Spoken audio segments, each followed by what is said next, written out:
সহযোগিতা না করেন তাহলে সরকারের যে প্রচেষ্টা সেটা কিন্তু কোনোভাবেই সফল হবে না। রূপগঞ্জে নিরাপদ খাদ্য উৎপাদন ও রপ্তানি বৃদ্ধির লক্ষ্যে পার্টনার কংগ্রেস অনুষ্ঠিত হয়েছে। বৃহস্পতিবার দুপুরে উপজেলা মিলনায়তনে উপজেলা কৃষি অফিসের আয়োজনে এ সভা অনুষ্ঠিত হয়। সভায় সভাপতিত্ব করেন উপজেলা কৃষি অফিসার আফরোজা সুলতানা। প্রধান অতিথি হিসেবে উপস্থিত ছিলেন নারায়ণগঞ্জ জেলা কৃষি সম্প্রসারণ অধিদপ্তরের উপপরিচালক আবু জাফর মোহাম্মদ শহীদ সরকার। এ সময় উপস্থিত ছিলেন অতিরিক্ত কৃষি অফিসার আফরিন আক্তার ফারিয়া, কৃষি সম্প্রসারণ অফিসার ডাক্তার রিমু, উপজেলা প্রাণী সম্পদ কর্মকর্তা ডক্টর সজল কুমার দাস সহ বিভিন্ন সরকারি দপ্তরের কর্মকর্তারা।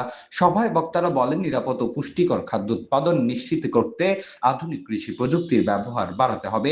একই সঙ্গে নিরাপদ কৃষি পণ্যের বাজার সুষ্ঠু ও বিদেশি রপ্তানি বৃদ্ধির মাধ্যমে কৃষকদের উদ্যোক্তা হতে গড়ে তুলতে হবে।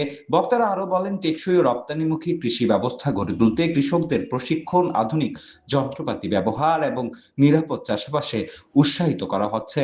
এতে গ্রামীণ অর্থনীতি আরো শক্তিশালী হবে এবং কৃষকরা তাদের উৎপাদিত পণ্যের ন্যায্য মূল্য পাবে।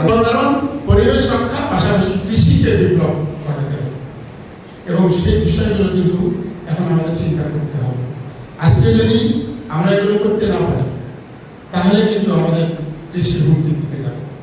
আমাদের কৃষি এখন কি হবে? আমরা যে কৃষিটা দেখছি স্বপ্ন, সেটা হলো কি যে স্মার্ট ডিজিটাল এগ্রিকালচার। আমাদের দেশের জনগণের তুলনায় অনেক কম।